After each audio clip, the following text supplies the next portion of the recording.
श्री कृष्ण चैतन्य प्रभु नित्यानंद श्री द्वैत गदाधर श्रीवासादि गौर भक्तवृंद की जय। श्री श्री राधा कृष्ण गोप गोपीनाथ श्याम कुंड राधा कुंड गिरिवर्धन की जय। मथुरा वृंदावन धाम की जय। नवदीप मायापुर धाम की जय। जगन्नाथपुरी धाम की जय। गंगा माई यमुना माई की जय। भक्ति की देवी तुलसी महारानी की जय। सामवेद भक्तवृंद की जय। सभी उपस्थित भक्तवृंद की हरे कृष्णा। सभी उपस्थित भक्तवृंद की हरे कृष्णा। सभी उपस्थित भक्तवृंद की हरे कृष्णा। श्री श्री गुरु और गौरांगा की जय जयकार। हरे कृष्णा। ये तार चक्कर बनी हरे कृष्णा। हरे कृष्णा। हरे आवाज नहीं है। हरे कृष्णा। तो आप भी आज जो है होली का वातावरण चल रहा है बाहर, तो होली हम लोग मनाते हैं, सबको बहुत आनंद आता है, उसमें मज़ा करते हैं, रंग डालते हैं एक दूसरे के ऊपर। लेकिन जितने भी उत्सव होते हैं, हरे कृष्णा, जितने भी हम लोग उत्सव मनाते हैं, हम लोग भारतवासी भारत में, हरे कृष्णा, कीर्तन करता, हरे कृष्णा, तो जितने भी उत्सव मनाए जाते हैं उनके पीछे कोई ना कोई आध्यात्मिक कारण होता है। जितने भी, विशेष रूप से हम लोग जो हिंदू कहते हैं अपने आप को, तो हिंदुओं में जितने भी उत्सव हैं, तो होली के पीछे भी कुछ ना कुछ आध्यात्मिक है।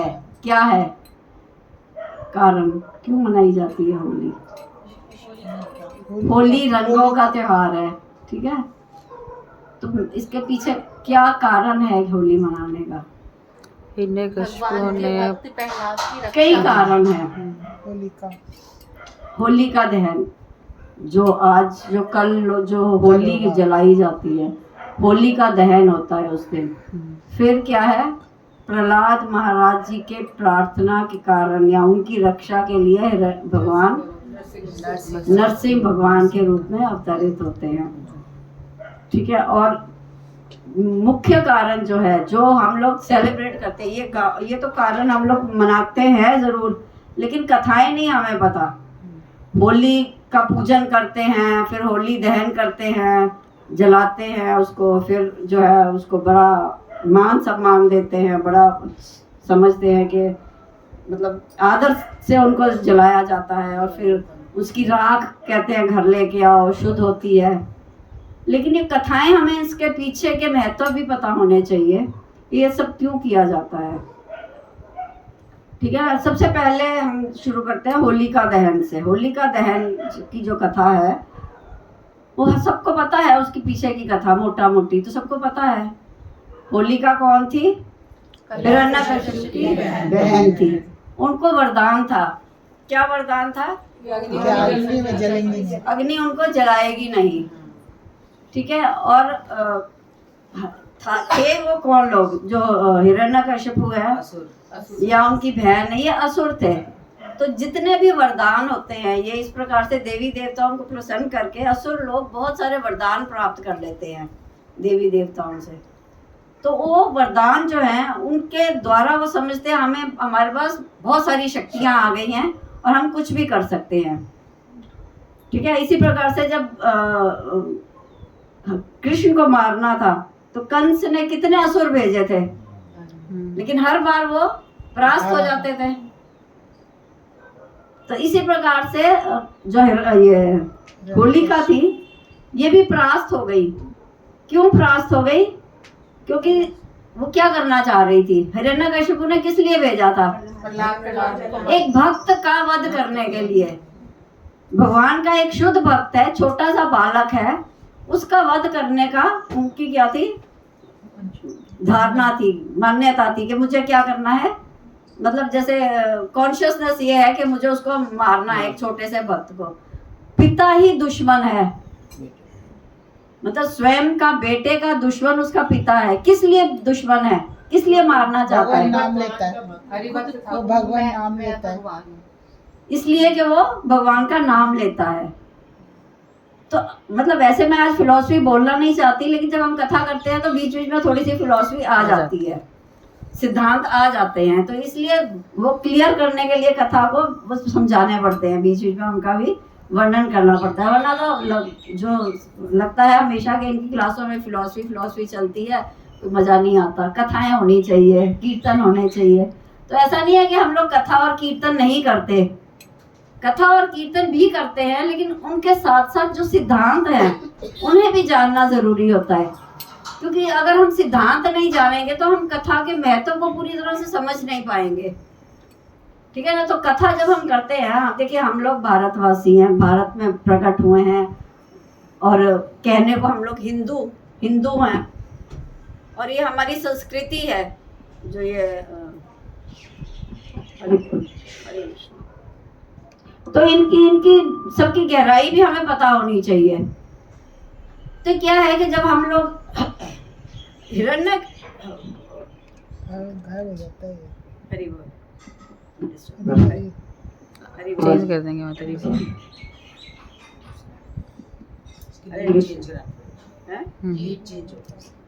हरि बोल। तो प्रहलाद महाराज जी भगवान के भक्त हैं। प्रहलाद महाराज जी ने जन्म से ही भक्ति सीखी है, जन्म से पहले ही उन्होंने भक्ति सीख ली थी। नारद जी के शिष्य, नारद जी से ज्ञान लिया था उन्होंने। कहाँ लिया था, कब लिया था ज्ञान? माता की गर्भ में लिया था। प्रकट हुए थे तो भक्त थे। महत्व से जान समझो यहाँ पर कि माता की गर्भ के अंदर ही जो है ज्ञान प्राप्त हो जाता है। सुखदेव गोस्वामी ने भागवत कहाँ सुनी? माता के गर्भ में। अभिमन्यु ने ज्ञान कहाँ लिया?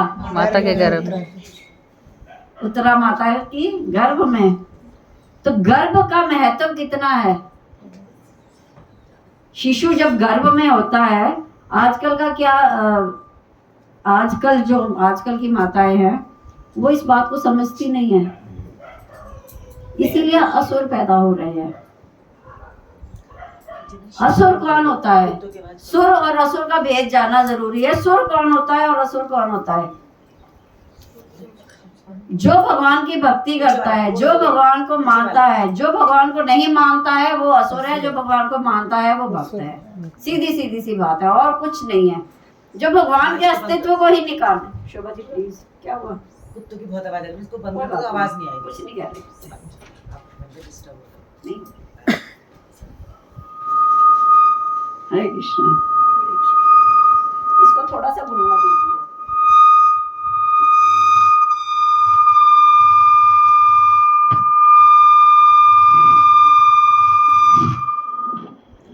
हरे कृष्ण।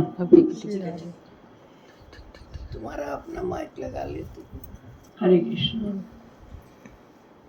जो भगवान को के अस्तित्व को ही नकार देते हैं। अब जानते हैं कि ऐसे संसार में बहुत लोग हैं, और हमारे इस भारतवर्ष में ही कितने लोग हैं, कितनी अधिक उनकी संख्या है जो भगवान के अस्तित्व को ही नकार देते हैं। मानते हैं? पहले हाथ उठाइएगा। कौन लोग हैं जो इस बात को मानते हैं कि ऐसे भी लोग हैं जो भगवान के अस्तित्व को नहीं मानते? बहुत लोग हैं ना। वो क्या कहते हैं, उनका क्या मानना है? भगवान सब कुछ कुछ है, अपने आप ही चल रहा है, सब कुछ अपने आप भगवान कुछ नहीं है। नेचर मानते हैं। भगवान कहते हैं भगवान कुछ नहीं है। लॉजिक है। अरे ये तुम गलत कहती हो, भगवान ही सब कुछ है। वो जो पूछ रही है उसका जवाब दे। तो ऐसे जो लोग हैं वो सब असुर हैं। शास्त्रों के अनुसार जो भगवान के अस्तित्व को नकारते हैं कि भगवान नहीं है, ये सब शक्ति है, प्रकृति है, अपने आप हो रहा है, ये सब असुरों की कैटेगरी में आते हैं। तो सुरों की संख्या कितनी रह गई? भक्तों की संख्या कितनी रह गई? थोड़े से रह गए ना, जो ये मानते हैं कि हाँ हम अलग हैं, भगवान अलग है, भगवान भी हैं, और हम अलग हैं, जीवात्माएं हैं, और भगवान है, जीवात्मा है। इस भेद को जो मानता है वो कितने % है? कितने परसेंट है? बहुत कम परसेंट है। शास्त्रों के अनुसार बताया गया है कि 99.9 जो है वो असुर हैं। 0.1% है जो भगवान के अस्तित्व को मानते हैं। तो चाहे भारतवर्ष में ही है, ये जो हमारा भारतवर्ष की जो ये भूमि है, ये मतलब कोई साधारण भूमि नहीं है, ये तो देव भूमि है। यहाँ पर भगवान स्वयं प्रकट हुए हैं। जितने भगवान के अवतार हैं इसी धरा पर हुए हैं, इससे बाहर नहीं हुए। आपने कभी, हमने ये नहीं सुना कोई जर्मनी में कोई भगवान का अवतार हुआ है, इस भारतवर्ष में ही हुए हैं सारे। तो ये क्या है कि ये तपोभूमि है, ये भगवान के, यहाँ पर स्वयं भगवान प्रकट हुए हैं। और हम जितने भी यहाँ पर भारतवासी हैं,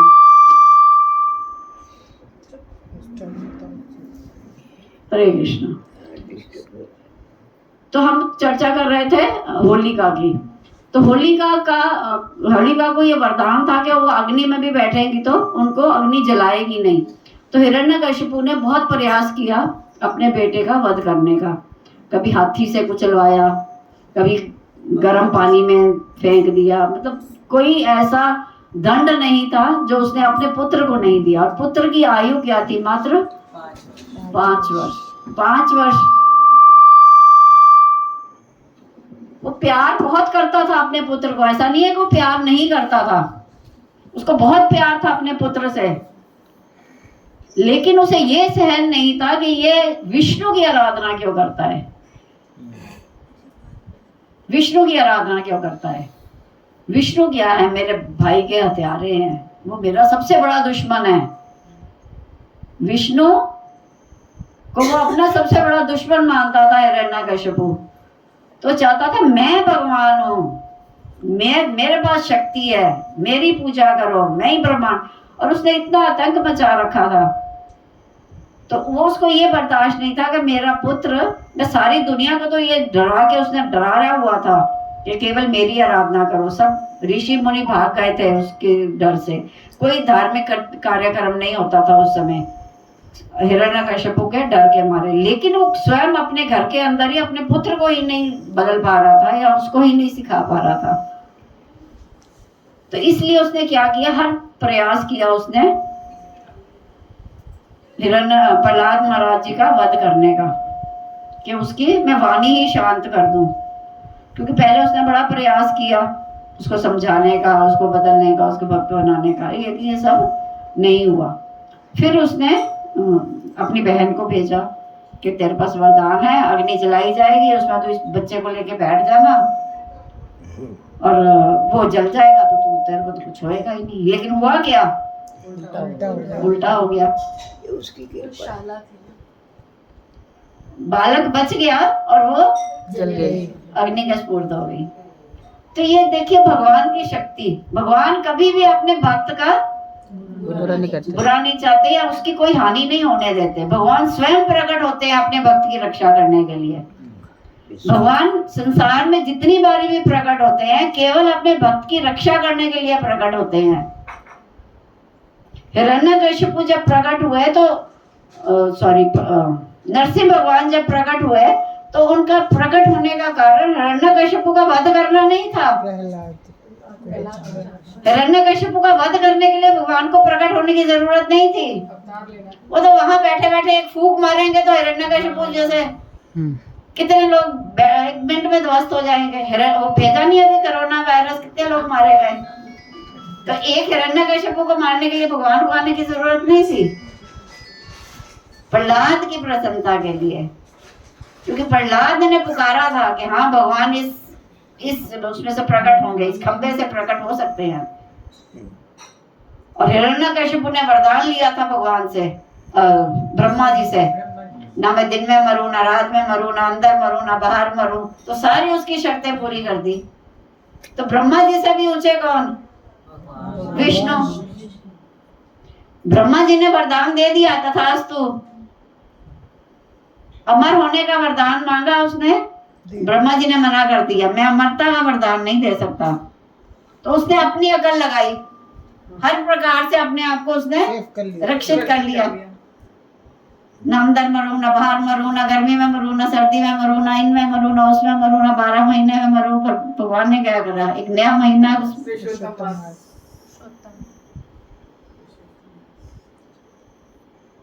भगवान भगवान तो भगवान है। और कितनी लीलाएं आती हैं हमारे, जब हम भागवत पढ़ते हैं तो उसमें हमें बहुत सारी लीलाएं मिलती हैं जहाँ भगवान ने अपने भक्तों की रक्षा की है। अपने भक्त यानी कि जितने देवी देवता हैं सब भगवान के भक्त हैं। जितने भी देवी देवता हैं, 33 कोटि देवी देवता मानते हैं हम लोग हिंदू, उन सबके ऊपर है भगवान, उन सबकी भी रक्षा करते हैं भगवान। वो भगवान के शुद्ध भक्त हैं, भगवान की सेवा करते हैं, भगवान के ऑर्डर फॉलो करते हैं। लेकिन जब वो संकट में आ जाते हैं तो फिर स्वयं भगवान विष्णु आकर के उनकी रक्षा करते हैं। लेकिन कभी हमने ऐसा नहीं सुना कि कभी भगवान विष्णु पे संकट आया है तो ब्रह्मा जी ने आके उनकी रक्षा की है। ऐसा कोई प्रसंग है? नहीं, कोई है ही नहीं ऐसा प्रसंग। ये भगवान के सिवा कोई नहीं है, सब में या कभी शंकर जी ने आके भगवान विष्णु की रक्षा की है, या दुर्गा जी ने भगवान को बचाया है कि भगवान फंस गए हैं, संकट में हैं तो उनकी चलो जी रक्षा करें।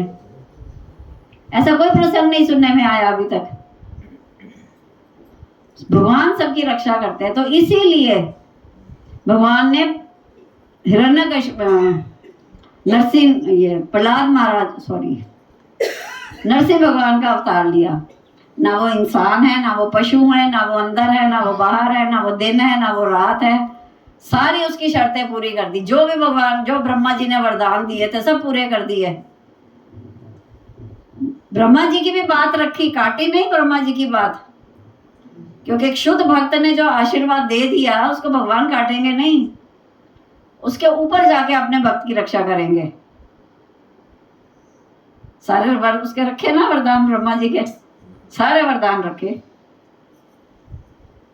तो ये है भगवान का भगवत्ता, इसको बोलते हैं भगवान की भगवत्ता के कैसे, क्यों वो भगवान है।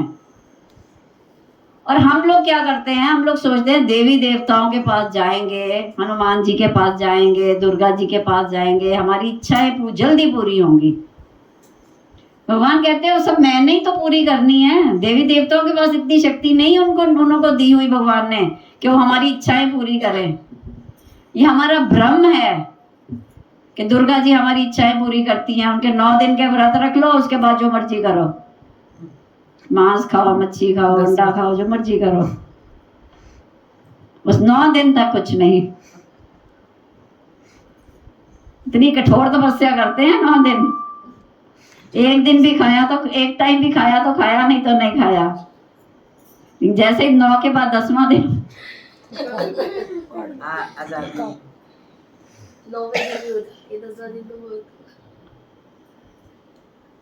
तो ये क्या है, ये हम अपराध करते हैं, इनका फल हमें खुद को भुगतना पड़ता है।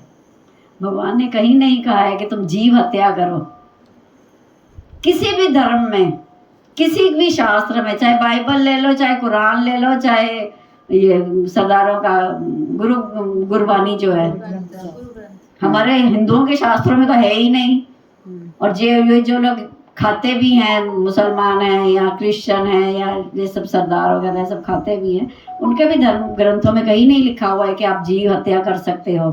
सबका भोजन अलग अलग होता है, या ये पशु हत्या करोगे और खाओगे, कहीं नहीं है, कहीं वर्णन नहीं है। हर जीव आत्मा को जीने का अधिकार है और हमारे पास ये कोई अधिकार नहीं है कि हम दूसरे का वध करें और फिर उसका मांस हम खाएं। हमें मांस खाने के लिए नहीं बनाया गया है। मनुष्य को मांस खाने के लिए नहीं बनाया गया है। ना तो उसके दांत है, ना उसकी आंत है, ना वो खा सकता है, ना वो पचा सकता है। जब हम मांस खाते हैं तो उसको पका के खाते हैं, अच्छे से उसको गलाएंगे, पहले खूब मसाले और घी भी डालेंगे, तब उसको खूब फ्राई करेंगे, फिर उसको स्वादिष्ट बनाएंगे, फिर खाएंगे।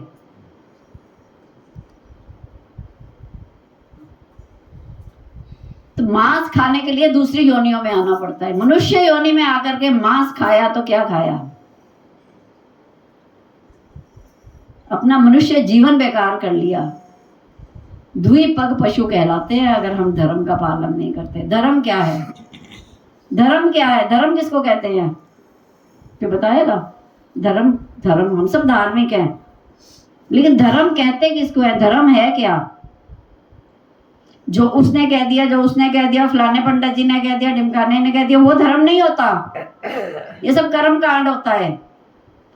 धर्म तो साक्षात भगवत प्रणीतम, धर्म वो है जो भगवान ने बोला है, जो भगवान ने हमें आदेश दिया है, वो धर्म है।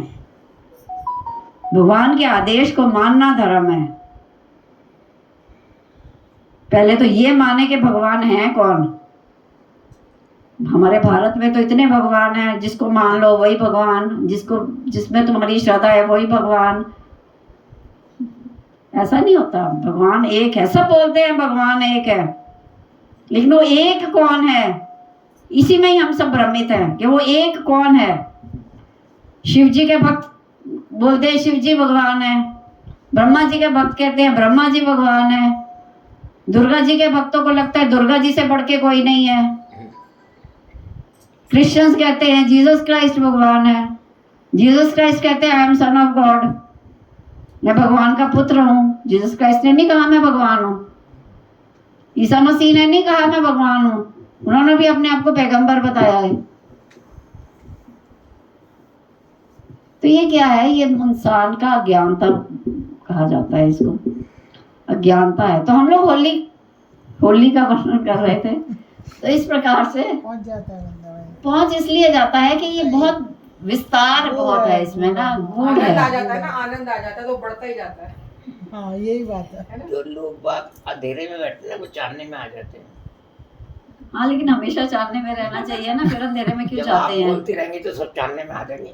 मैं कितनी देर बोल लूंगी, फिर उसका चिंतन बोर हो करेंगे जाएंगे तभी सब। रहेंगे ना। सब बोर हो जाएंगे, सुन नहीं पाएंगे ज्यादा देर। उसका चिंतन करते रहेंगे तो हाँ जी, चिंतन करते रहेंगे उसका तो फिर चिंतन करने का भी तरीका होता है ना। कैसे करेंगे चिंतन? चुपचाप बैठ के। जो आपने चुपचाप बैठ के चिंतन नहीं होता। चुपचाप बैठ के संसार का चिंतन होता है, माया का चिंतन होता है, धन का चिंतन होता है, शरीर का चिंतन होता है, भगवान का चिंतन नहीं होता।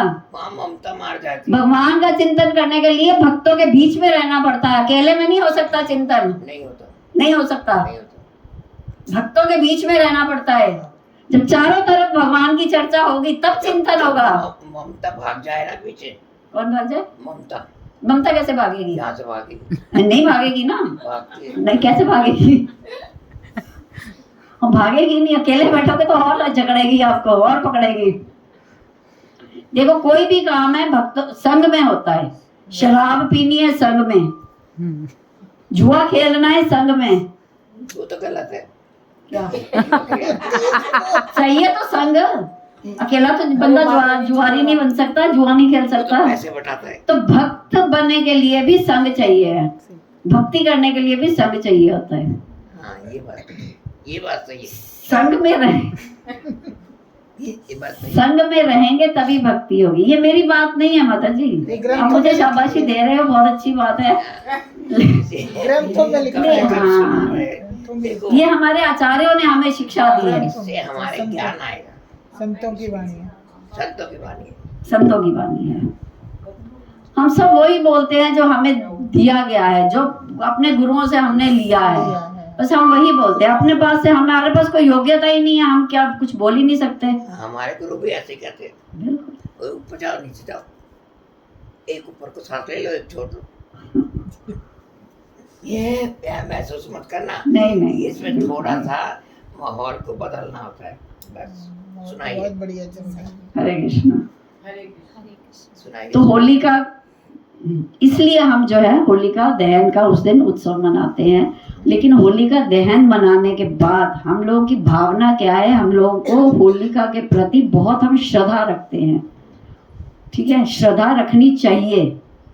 लेकिन आराधना किसकी करनी चाहिए? भगवान की। श्रद्धा सबकी करनी है, सब देवी देवताओं को पूरा सम्मान देना है, जो भी भगवान के संग लीलाएं करी है, क्योंकि ये भगवान की लीला होती है। ये जितनी भी घटनाएं हम सुनते हैं ये सब भगवान की लीलाएं होती है, भगवान की इच्छा से होती हैं। अब हिरण्याक्ष और हिरण्यकशिपु थे कौन? ये भगवान के पार्षद हैं, पार्षद हैं। जय विजय जय हैं। विजय। तो भगवान ने ये लीला करने के लिए उनको संसार में भेजा। वीर रस भगवान प्रकट करना चाहते थे अपना। भगवान किससे युद्ध करे? भगवान के मुकाबले का कोई होना चाहिए ना, तभी तो भगवान युद्ध करेंगे। हमारे जैसों के साथ थोड़ी ना भगवान युद्ध कर लेंगे, हम तो वैसे ही डर जाएंगे। नहीं डरेंगे नहीं, हम डरे रहते हैं। नहीं डरेंगे। तो भगवान ने जब अपना वीर रस प्रकट करना था तो भगवान ने ऐसी लीला रची कि जय विजय क्या हुआ, जय विजय। जय विजय उनको भेज आना पड़ा संसार में। द्वारपाल थे ना भगवान के, तो उनको संसार में प्रकट होना पड़ा 3 बार असुर योनियों में, हाँ। और भगवान के द्वारा उनका फिर वध हुआ। ये भी भगवान की लीला है। भगवान किसका वध करते हैं? जो बहुत बड़ा भगवान का असुर होता है, जो बहुत बड़ा विद्रोही होता है, वो छोटे मोटे नहीं, छोटे मोटे को तो फूंक मारो तो तभी खत्म हो जाएंगे। भक्त बनना चाहिए उच्च कोटि का, लेकिन शुरुआत तो नीचे से ही होगी। शुद्ध भक्त बनने के लिए पहले तो हमें सीढ़ियां चढ़नी पड़ेंगी ना, एक एक करके। कोई पहले ही दिन तो डॉक्टर नहीं बन जाता कि आज बच्चे को स्कूल में भेज दिया तो डॉक्टर बन गया। कितने साल उसको पढ़ाई कराते हैं, कितने साल पढ़ाई करता है वो बेचारा। कई बार तो 12th के बाद 2-2, 3-3 साल उसको ड्रॉप करना पड़ता है, एडमिशन नहीं मिल रही है। बहुत मेहनत करते हैं बच्चे,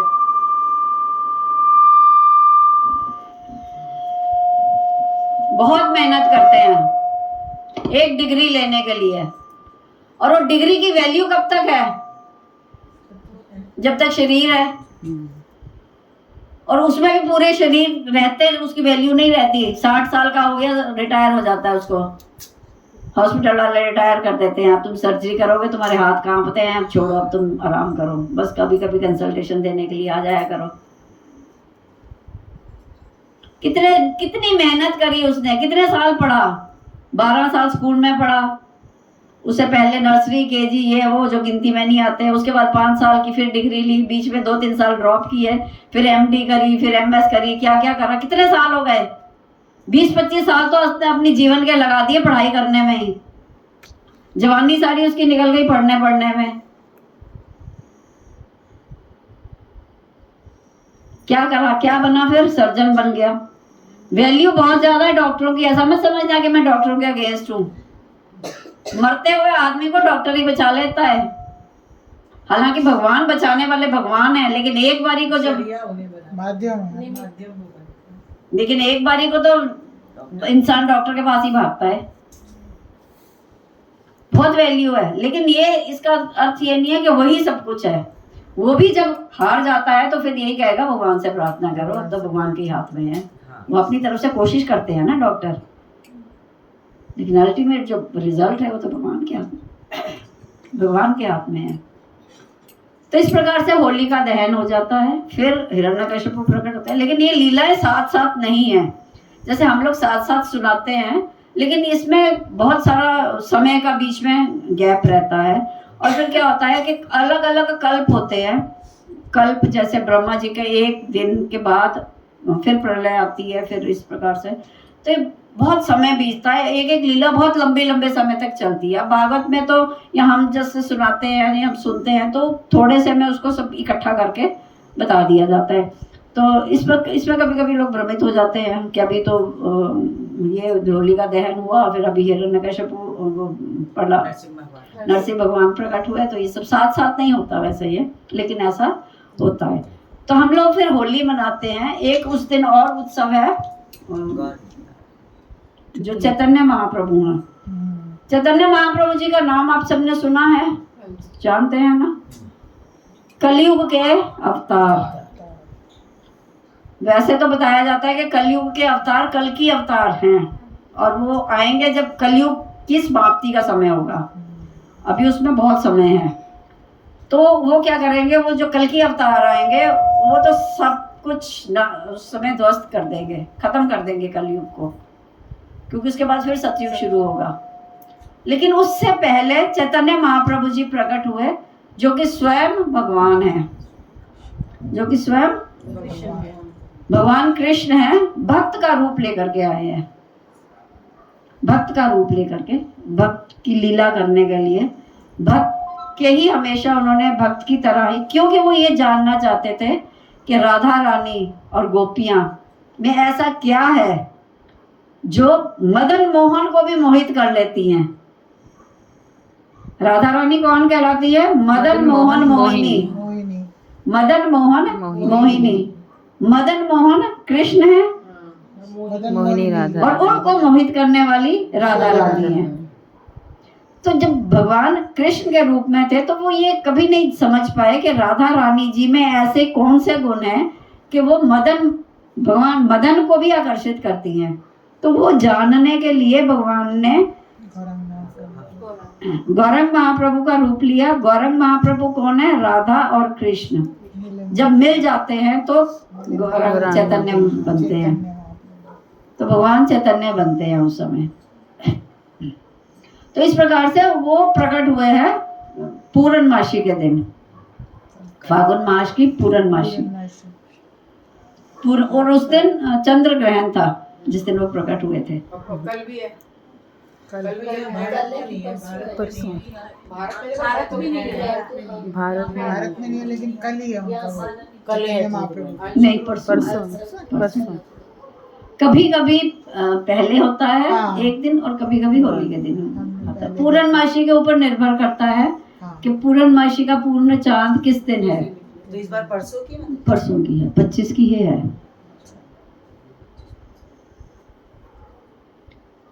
तो गौरंग महाप्रभु जी का उस दिन आविर्भाव दिवस है। तो हम जितने वैष्णव हैं, वैष्णव कौन होता है मालूम है ना सबको? वैष्णव होता है विष्णु की आराधना, जो आराधक होते हैं, जो विष्णु की आराधना करते हैं, वो वैष्णव कहलाते हैं। और जो वैष्णव फिलॉसफी है, वैष्णव सिद्धांत जो है, वो ये सनातनी सिद्धांतों से थोड़े अलग होते हैं।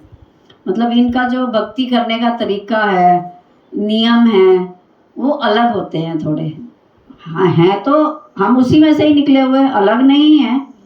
लेकिन जो विष्णु की, क्योंकि हम केवल विष्णु की भक्ति करते हैं, हम मिक्स नहीं करते।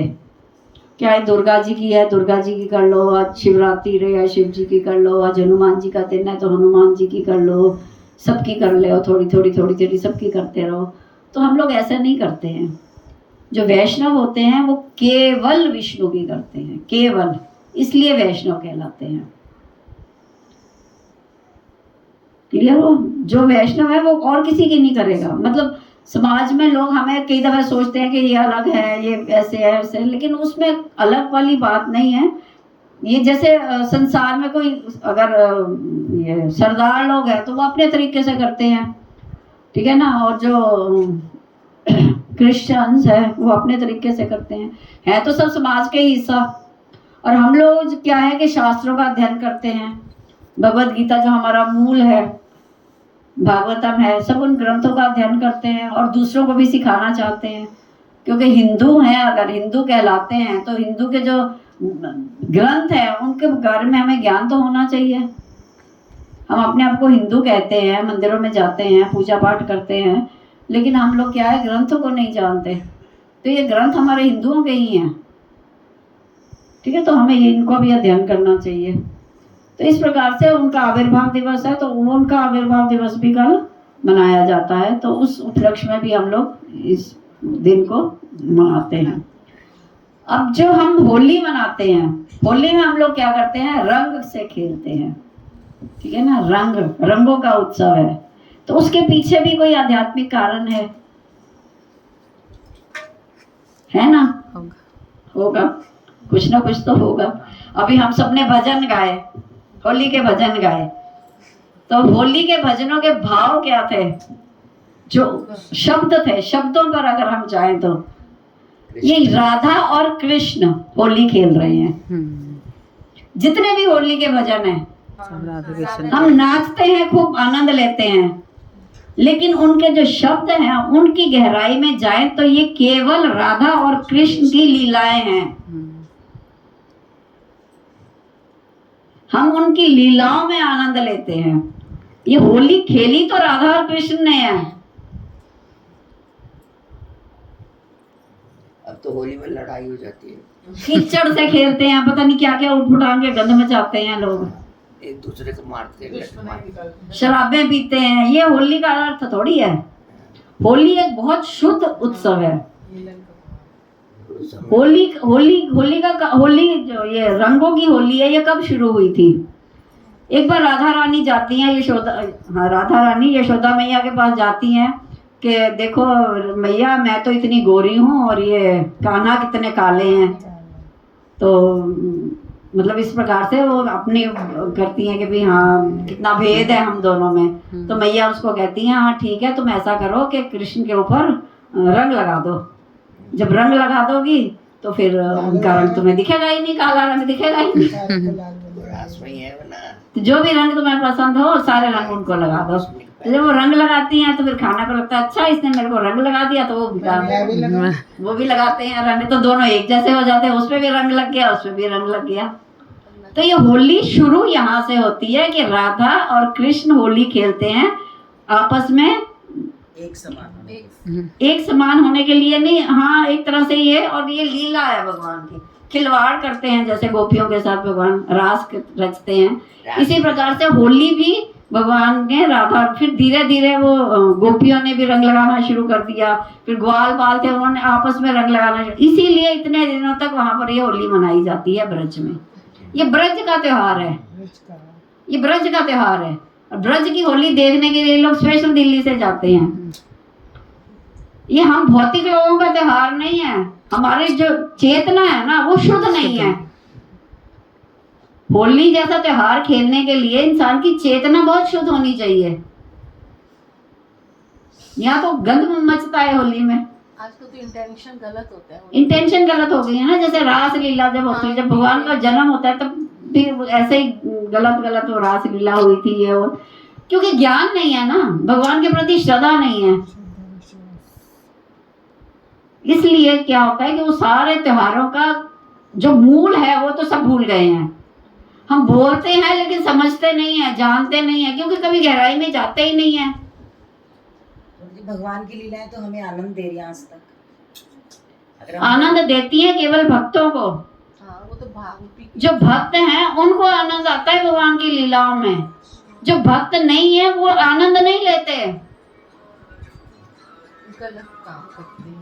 जो भक्त नहीं है वो भगवान की लीलाओं में आनंद नहीं लेते, वो तो उल्टा उसका भाव निकालते हैं। लेकिन होली का भगवान की इतनी सारी उसकी गर्लफ्रेंड थी, उसकी इतनी सारी पत्नियां थी। भगवान ने इतनी 16,000 शादियां क्यों करी, रास लीला क्यों करी, लड़कियों के साथ घूमते थे क्यों? अब दुनिया आ गई।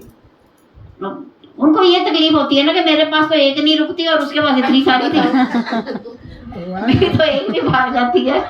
एक तो संभलती कहाँ है। वही तो, वो भी भाग जाती है। तो कृष्ण ईर्ष्या करते हैं ना, ये ईर्ष्या का भाव होता है, शरणागति नहीं है ना। तो ये मेंटेलिटी है कलयुग की। भगवान को अगर हम भगवान मानेंगे तो तब हमें उनकी लीलाओं में आनंद आएगा, तब समझेंगे कि उनकी लीलाएं हैं। वरना तो माइथोलॉजी कहा जाता है। ये जितनी भागवत की कथाएं हैं जो भगवान को नहीं मानते हैं उसको माइथोलॉजी का मतलब पता है ना, काल्पनिक कथाएं, काल्पनिक कथाएं कि असल नहीं है। ऐसा कोई गोवर्धन उठा सकता है? अपनी बुद्धि से सोचे हैं, 7 साल का बालक एक छोटी उंगली के नाखून के ऊपर गोवर्धन पर्वत धारण कर सकता है? सोच के देखो। हमारे जैसे बड़े लोग नहीं उठा सकते। और 7 दिन तक बिना हिले, यहाँ पर 7 मिनट भी खड़े होना करना पड़े तो कंधा दुखने लग जाएगा। जरा सा काम करे तो टांग टूट जाती है। तो ये भगवान की लीला है, भगवान ही कर सकते हैं। और उनको मानने के लिए भक्त बनना जरूरी है कि भगवान ने अपने भक्तों की रक्षा की। रातों रात द्वारका बना दी थी, रात रात में ले गए थे पूरे मथुरा को, सोते सोते ही सबको द्वारका ले गए थे। रक्षा करनी थी ना भक्तों की। पता था सुबह जरासंध ने आक्रमण कर देना है, तो ऐसा थोड़ी है भगवान जरासंध को मार नहीं सकते थे। क्यों 17 बार उससे युद्ध करे? 18वीं बार आ गए ब्राह्मणों के लिए। नहीं, वो तो ये था ना कि बार बार जीत जाएगा तो जितने सारे असुर हैं, सबको इकट्ठे करके लाएगा ना। हाँ, तो भगवान ने मैं क्यों ढूंढूं, तू ले आ सबका बार। तो इस प्रकार से हमने देखा कि होली खेलने का महत्व क्या है। हमें होली खेलनी चाहिए, शुद्ध भाव से खेलनी चाहिए। रंगों की होली है, रंग लगाना चाहिए। फूलों की भी होली है, तो आपस में प्रेम का त्योहार है, प्रेम बांटना चाहिए। प्रेम से करना चाहिए। कोई दुश्मन हरे कृष्णा हरे कृष्णा हरे कृष्णा हरे कृष्णा